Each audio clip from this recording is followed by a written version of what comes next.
ngasi BJP na sason tawrib phim sidadi akhoi humudra taruk lak suba republic ki wahan thok haiba tarin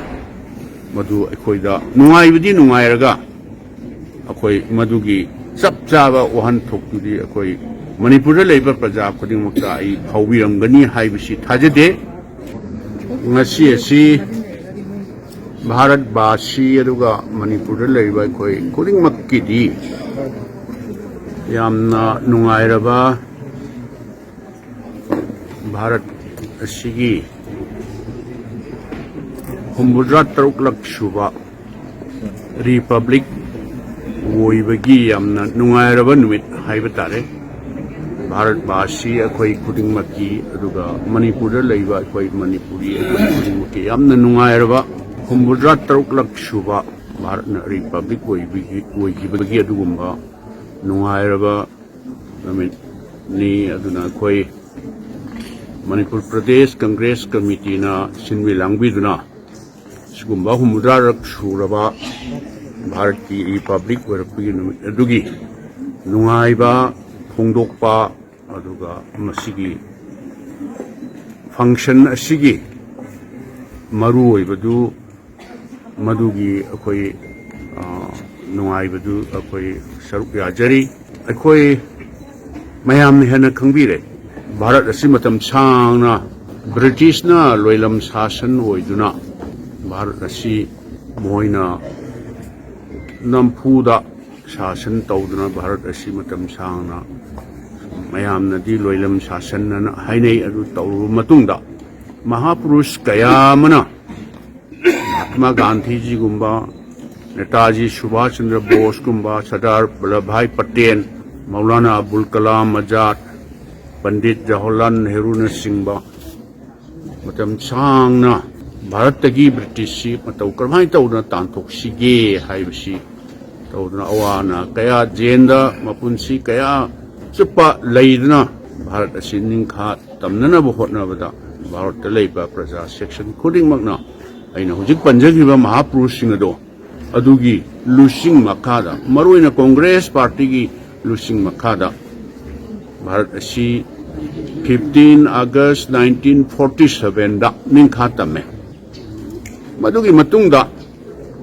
कोई भारत असी संविधान सेमदना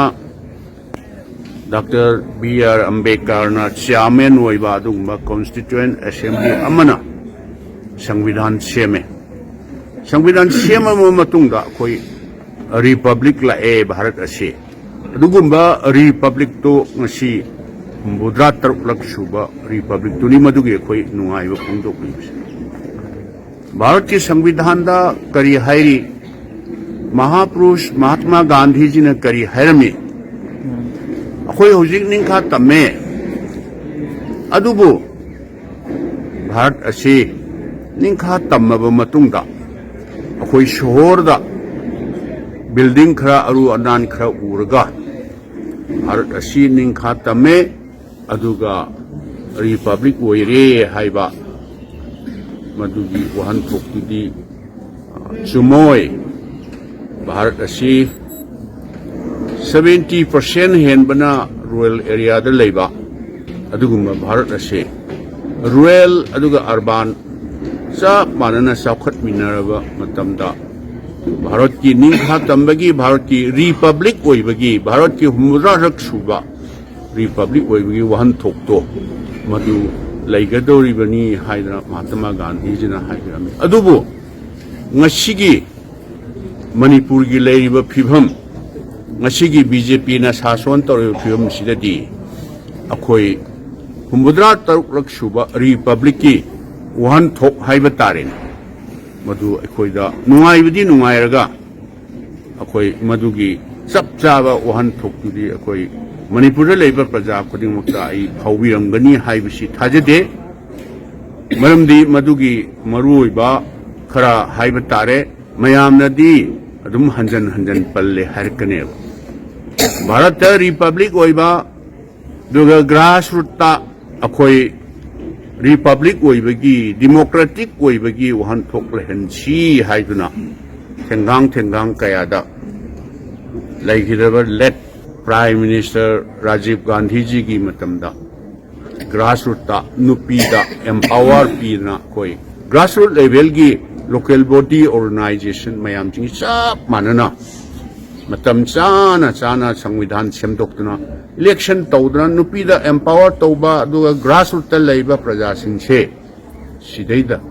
akoi shakti pi si na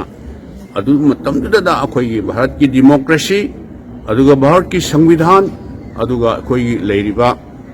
bharat ta leiba praja section khuding muksi sab manana equal right aduga equal develop tawminagadabani haibagi wahan thokto ngasidi Manipur da leiriba BJP ki sarkar asina mahak ki COVID na election tawba yadabani amu hai COVID na maram moidna Bharat da leiriba state amatta local body election tawgidabase haidi question oina hangibneba BJP government jang ta khumbira oba adugo state to COVID na maram moidna local body election tawgide Bengal do iba UP do iba Assam do iba tawdaba amatta su leiti adu ngahak lerga ngarang nahan jo mo irang sina maram moidna local body election tawdabani na ai khabaram da thengnai hujiki sarkar se ki chief minister sina hai khieba adu irang sina oita irang sina ngarang nahan da parliament ki lok sabha ki election akhoi sidaida tawkhriba dudi kamai tawba duna Sugumba ngahak lerga mangang ngahak lerga mangang tawbasina aikhoida mudra taruk lak suba republic ki nungai bado madugi mahaudo akhoida chap manana phawwa aidi khara walam gadra na manipur leiba praja sing se adumaina fil tawjabani adubu ama wore akhoi mangda tadun leiba issue sing sidi akhoi congress karmi akhoi khudi makna Injen manana unitedly fight tawraga athuba matamda koi shanti hanjal hakna ba aduga bharat ki ningkha tamkhibagi or republic werpagi nungai ba mahaw ado akoi madugi justice haiba tarine equal justice to akoi pinana ba akoi hotna minadna manipur se atai bharat ta leiba state atai gumna koi Ningkha tamna aduga shanti hanjalakna na bise koi hotnamina si haiba ngasigi sugumba humdra taruklak suba republic day sidaida manipur leiba praja khudingmukta ai appeal si tawjabu